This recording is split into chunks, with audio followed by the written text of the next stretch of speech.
Run it back, nation. Watch Sixers Miami Heat tonight with us on Playback TV, playback.tv/runitbackphilly. We crushed the record during the Boston Celtics game. We had over 100 live viewers. That's the first time we ever did that. If you're not a part of it yet, you need to be a part of it. So join us, playback.tv/runitbackphilly tonight for the Miami Heat. Let's get into the business. Run it back, Philly. No frauds, no fanboys, no intros. All right, what's up? Hit the like button. Give me 500 likes on the video. Subscribe to the channel. Turn your notifications on. I forgot to say that in the last clip that I put out, and it's very important for YouTube purposes. All right? This came out yesterday, and I just want to talk about it. Run it back, Philly. No frauds, no... Didn't want to do that. This came out yesterday, and I just want to talk about it. James Harden suggested that the Sixers swap Tobias Harris into the dunker spot and Tucker into the corner late versus Boston. Harden also revealed there's a lot of frustration as far as where Tucker needs to be on the floor, and we're still trying to work that out. Wow. All right, so let's just go read the full quotes and give my opinion on this, because I think it's a fucking disaster that this is happening at this point in the season. Combined 5%. James Harden was a lone member on a team who really got into that scoring column. Okay. Where's the quote at? All right. After the game, head coach Doc Rivers talked about the team's 57 win. 57. Yeah, he talked about how Joel Embiid is the MVP. He scored 52. Whatever. Where is this James Harden quote at? So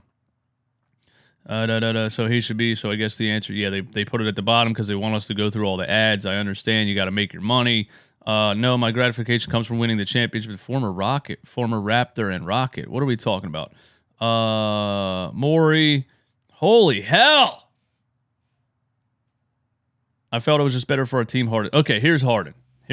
After the game, Harden was asked about what he personally offered in the huddle, and when he was told that Doc gave him credit for drawing up the key play that won them the game. James Harden drew up the key play that won them the game. Harden said, I felt it was just better for our team. PJ is an excellent three-point corner shooter. Joel had it rolling all night where he could pick and choose if he wanted to pass to myself or PJ. He made the right decisions. PJ knocked the threes down. Joel made some great passes tonight.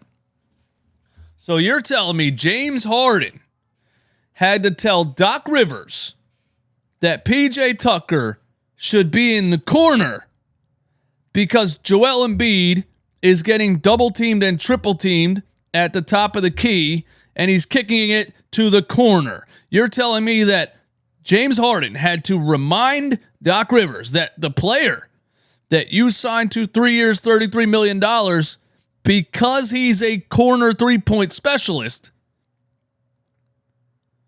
James Harden had to remind Doc Rivers that that player needs to be in the corner. I don't understand it. That's the whole reason you signed him.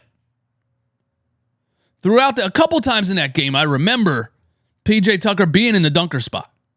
I remember Joel passing him the ball under the rim. I remember a turnover where somebody tried to pass him the ball under the rim and they turned it over. And I was saying, why the hell is 6'5" PJ Tucker under the rim? It doesn't make any sense. It's like when Doc used to put Ben Simmons down there. He's not a threat to score in that spot with a defender in front of him. And all he's doing is clogging up the lane for Joel Embiid. So what's the deal here? That's number one. Number two, if you switch PJ Tucker and Tobias Harris and put PJ in the corner, now you're putting Tobias Harris in the dunker spot, and Harden's right, PJ should be in the corner. But if you're going to have a player in a dunker spot, should it not be an athletic rebounding player, not Tobias Harris?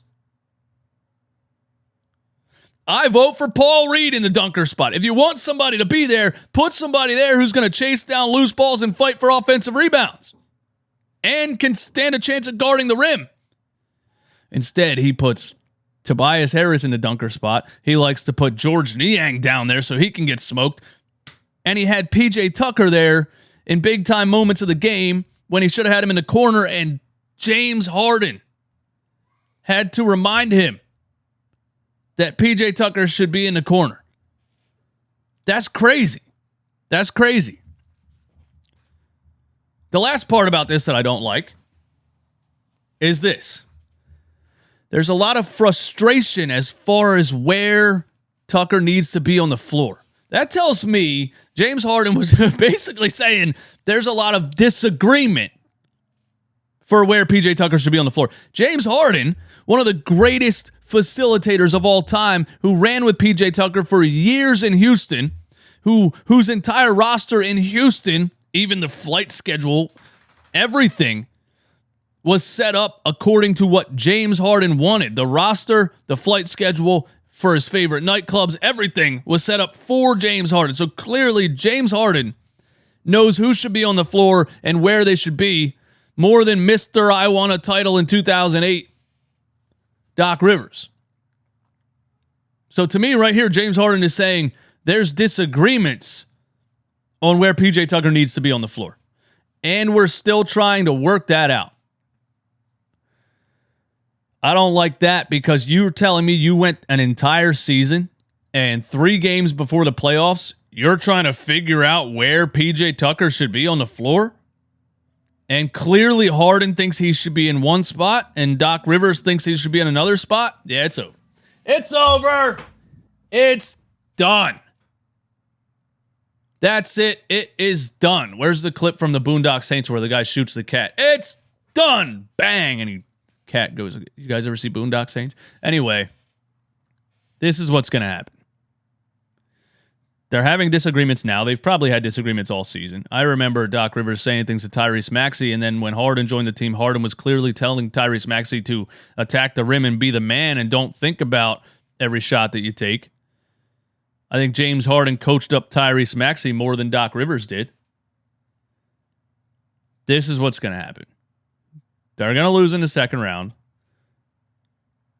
And for us to keep James Harden, they're going to have to get rid of Doc Rivers.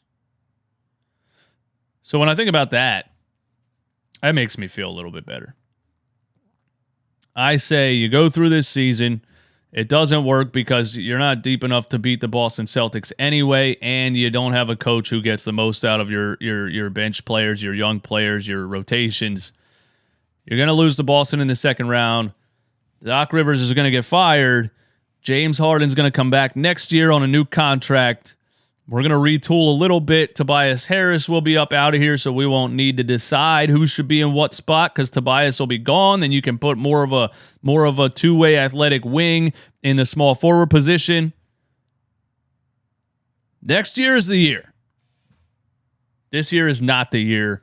And the fact that James Harden is openly disagreeing with Doc Rivers tells me all I need to know. And I remember Joel Embiid openly disagreeing with Doc Rivers when he was passing the ball and Doc was telling him to stop passing the ball. And he said, I need to get my teammates involved. I mean, it's just,